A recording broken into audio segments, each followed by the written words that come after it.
Di toko ayam goreng yang super sibuk, sepotong ayam tiba-tiba jatuh ke lantai. Seorang pekerja mengambilnya, lalu melepaskan masker wajahnya, meniupnya lalu memasukkan kembali ke nampan makanan.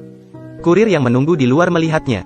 Pekerja itu buru-buru mengantarnya. Kurir tidak bergerak sama sekali. Kamu harus mengganti ayam itu maka saya akan mengirimkannya.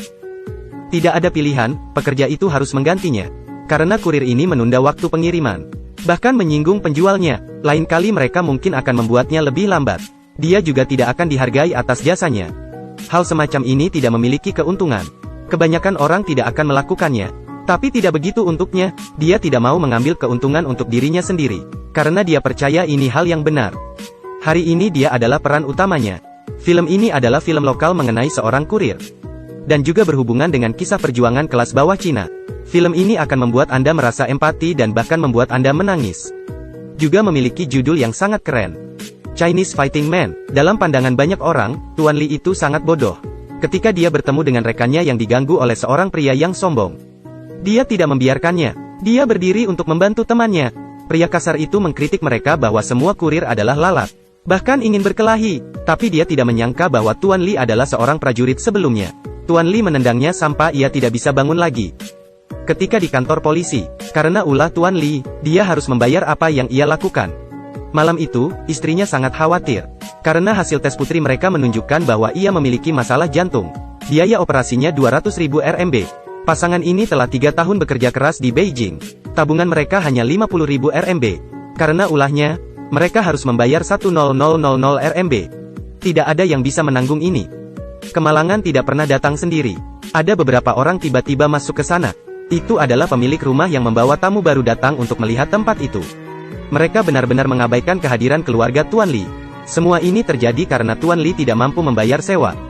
Dia kehilangan tempat tinggalnya. Dia harus membawa istri dan putrinya pergi ke tempat lain lagi. Istrinya putus asa dan tidak tahan lagi. Dia tidak menginginkan kehidupan seperti ini lagi. Dia ingin membawa putri mereka kembali ke kampung halamannya. Tapi Tuan Li tidak setuju. Karena dia ingin putrinya berobat di Beijing. Sekolah di Beijing. Dia ingin putrinya bisa sukses. Istrinya berpikir bahwa dia tidak memiliki kemampuan yang cukup untuk memenuhi ini. Mereka kembali bertengkar. Ketika subuh datang, dia menyiapkan barang-barangnya. Kemudian bersama dengan putrinya pindah ke rumah saudara perempuannya. Tuan Li tidak ada tempat tinggal. Dia menemukan sebuah tempat tua. Pemilik tempat ini tidak dapat melanjutkan bisnisnya dan pergi dari sana. Jadi Tuan Li membawa barang-barangnya. Untuk pindah ke sana, ia membereskan tempat tidurnya dan meletakkan lampu di atas meja. Menjadi rumah barunya. Tuan Li mulai melakukan pekerjaan paruh waktu. Di pagi hari dia melakukan pekerjaan sebagai kuris, di malam hari dia bekerja sebagai supir. Dia bekerja 16 jam sehari. Selama dia bisa mendapatkan 100.000 RMB sebulan. Saat dia dan istrinya kembali berkumpul, istrinya menyebutkan lagi rencananya untuk membawa putri mereka kembali ke kampung halaman. Karena saat dia tinggal di rumah kakaknya, kakak iparnya tidak senang dengan mereka. Suatu hari dia mendengar pertengkaran di antara mereka. Dia tidak ingin berbagi apartemen mereka. Dia harus pergi dari sana. Untungnya, temannya memperkenalkan sebuah tempat spa di Fosan. Dia menjadi staf pijat dengan gaji yang baik. Jadi dia ingin membawa putrinya kembali. Tuan Li tidak setuju. Kamu dapat pergi, tetapi putri kita harus tinggal di sini. Kemudian mereka berpisah dengan sedih. Di tengah malam, Tuan Li mendengar suara seorang pria mabuk di luar dan muntah. Bahkan buang air di pintu rumahnya. Dia sangat ingin keluar untuk menegurnya.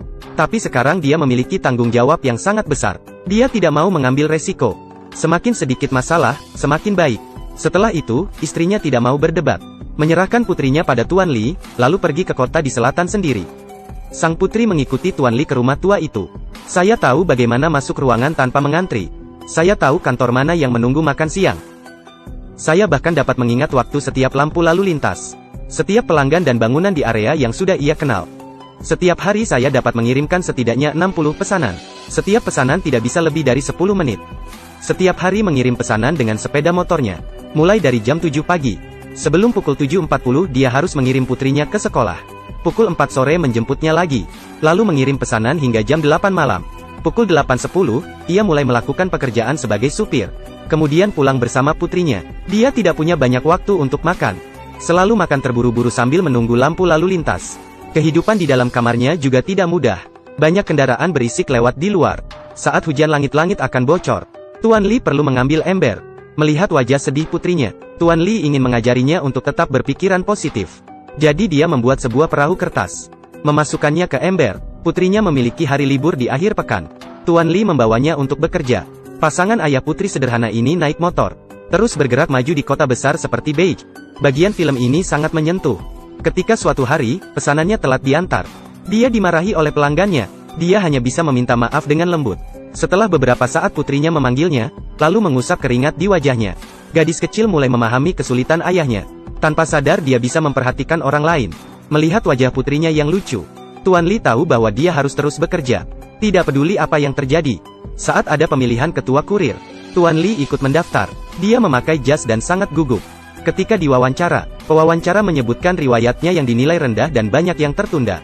Mereka berpikir untuk menolaknya. Tuan Li mengatakan bahwa data hanyalah statistik yang ditampilkan pada sistem. Tetapi ada banyak cerita lain yang tidak dapat ditampilkan di sistem. Misalnya ketika dia terlambat mengantarkan. Itu semua karena dia melihat orang-orang di jalan yang membutuhkan bantuan. Jadi dia harus menolongnya. Jawaban ini tidak menyenangkan pewawancara, karena mereka hanya peduli dengan data statistik. Malam hari, ia merasa sangat sedih. Putrinya bertanya apakah dia sangat lelah. Dia pasti sangat lelah, tapi tetap memiliki semangat untuk memberitahu putrinya tentang kisah penyelamat kebakarannya sebelumnya. Suatu kali dia terperangkap di dalam gudang. Pintu utama benar-benar terkunci, jadi dia mulai memukul pintu itu. Tapi ketika tidak berfungsi untuk pintu yang ke-1, lalu mereka mencoba menabrak pintu kedua dan ketiga. Mereka mencobanya sampai yang ke-11. Kemudian menyadari bahwa pintu ini belum terkunci, dia membukanya. Melalui kisah ini, ia ingin memberitahu putrinya. Orang perlu belajar untuk bertahan. Maka pasti akan menembus pintu takdir. Tapi setelah itu, takdir memberinya lelucon lagi. Malam itu, dia melakukan pekerjaan paruh waktu sebagai sopir. Melihat bahwa ada seorang pria berkelahi dengan seorang gadis. Tanpa ragu-ragu, Tuan Li pergi untuk membantu gadis itu. Tapi karena tidak hati-hati, dia menabrak mobil lain. Dia tidak punya waktu untuk berpikir terlalu banyak. Bergegas maju untuk menghentikan kekerasan. Tapi dia tidak menduga, gadis yang baru saja dia selamatkan bertingkah seperti ini. Kamu pergi sana, pergi. Siapa kamu? Mengapa kamu memukulnya? Siapa kamu? Tapi dia memukulmu. Itu adalah urusan saya, kenapa kamu ikut campur? Ini bukan urusanmu. Di belakangnya, pemilik mobil yang dia tabrak dan tamu yang dia antar. Semuanya membuat masalah. Mereka semua memarahinya. Ini membuat dia bingung. Dia tidak tahu harus berkata apa. Dia hanya ingin melakukan hal yang benar. Mengapa mereka semua memperlakukannya seperti ini? Tiba-tiba dia ingat perkataan istrinya sebelumnya. Jika kamu selalu ikut campur masalah orang, kamu akan mendapat masalah. Dan keluargamu juga akan mendapat masalah. Saat semuanya sudah selesai, Tuan Li menemukan bahwa tempat tinggal tua di mana dia dan putrinya tinggal juga dihancurkan. Dia kehilangan kesabarannya. Siapa yang membiarkan kalian semua merobohkan rumahku? Siapa yang membiarkan kalian semua merobohkan rumahku? Tuan Li dikelilingi oleh banyak pekerja. Putrinya berdiri di satu sisi dan menangis. Ibu, kita melakukan ini untuk hidup. Pergi sana, pergilah, aku tidak tinggal di rumahmu. Di mana saya akan tinggal? Jangan melukai ayah saya. Pergi sana, pergi, di mana kita akan tinggal? Dia terus bertanya di mana dia akan tinggal. Sampai pekerja mendorongnya pergi. Malam itu sangat berat. Tuan Li membawa putrinya mencari hotel kecil. Menunggu setelah putrinya jatuh tertidur. Dia mulai menghitung. Hari ini tindakannya yang berani menghabiskan biaya 30000 RMB. Itu adalah gajinya selama 2 bulan. Biaya operasi putrinya semakin sulit untuk dikumpulkan. Istrinya menghubunginya. Dia mengatakan padanya apa yang terjadi hari ini. Istrinya tidak memarahinya, tetapi dia hanya menangis.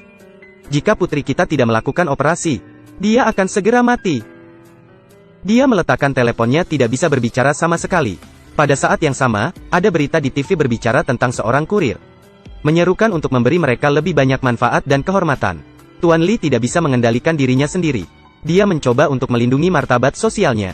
Tapi siapa yang akan melindunginya? Suatu hari ketika dia naik lift yang kelebihan berat, petugas memintanya untuk keluar. Dia hampir melebihi batas waktu pengantaran.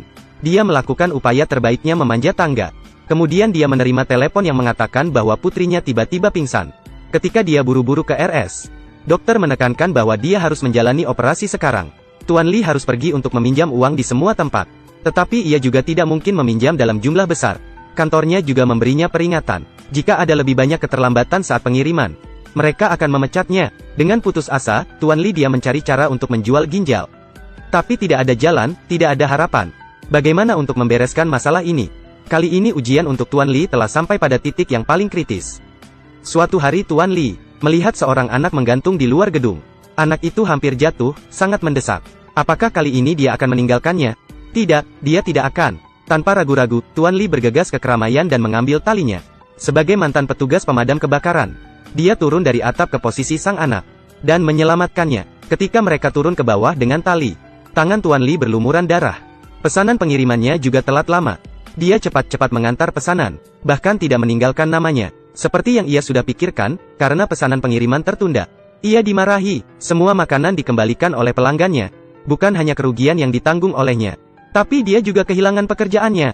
Kali ini dia tidak sedih, tapi ia tetap tersenyum. Bukan masalah besar kali ini, karena dia menyelamatkan hidup seseorang. Apapun yang terjadi, dia tidak akan menyesalinya. Dia tidak melakukan apapun yang membuatnya bersalah. Kali ini, titik balik akhirnya datang padanya. Karena keberaniannya, direkam oleh seseorang. Videonya menjadi topik hangat di internet. Semua orang memanggilnya petarung Tiongkok. Reporter juga tahu tentang masalah penyakit putri Tuan Li. Kemudian meminta masyarakat untuk melakukan donasi. Semua rekan kurir yang mengetahui ini, mereka semua mengatakan itu pasti Tuan Li. Istrinya juga mendengar berita itu. Diam-diam dia menangis. Ketika Tuan Li mendengar berita ini, mereka mendapat sumbangan lebih dari 300.000 RMB. Putrinya bertanya apakah itu ayah? Tuan Li tertegun untuk waktu yang lama. Kemudian ia memeluk putrinya, terus menangis. Singkat cerita, operasi putrinya berjalan sukses. Perusahaannya juga menyetujuinya untuk menjadi pelatih untuk departemen pelatihan. Pemerintah juga memilihnya untuk menjadi sosok yang baik untuk diikuti. Dia akhirnya mendapatkan kehormatan yang sebenarnya.